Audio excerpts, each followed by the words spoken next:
Our in-depth coverage continues tonight. Police are working around the clock to identify the source of that letter. While they remain confident there's no validity to the threat, they're actively looking to find a suspect. Experts at the State Crime Lab are analyzing the mailing for any evidence that will help track down the person.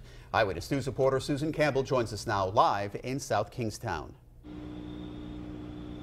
We know specifically the crime lab was looking for any fingerprints. The letter has already been analyzed and already sent back to Johnston Police. And at this hour, we don't know if any evidence was discovered on that letter. It's palm prints. When you think of fingerprinting, this is probably what comes to mind. Well, this is not how the crime lab would analyze a letter that had been sent through the mail. Fingerprints are mostly water, amino acids, and fatty oils. So by the time we get it, it's probably several days old, maybe multiple days old.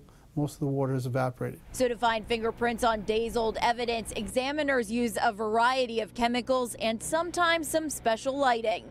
If they find a print and if police have a suspect, the crime lab can compare the print to the suspect's prints.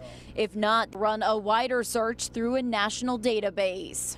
What the computer will do is look at that print in a mathematical way and compare it to the thousands and thousands of prints in the system. Then it'll come back and give you a list. 50 people on a list, 50 candidates. The examiner then pulls up each one consecutively, looks at them on the screen, and it's the examiner, not the computer, that decides whether or not they are identifiable. At the State Crime Lab, 2 examiners have to sign off on any match.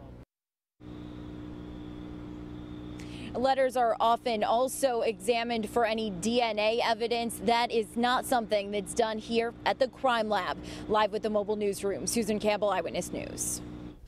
Count on Eyewitness News for continuing coverage of this school threat investigation. We'll post the very latest developments on our website, WPRI.com.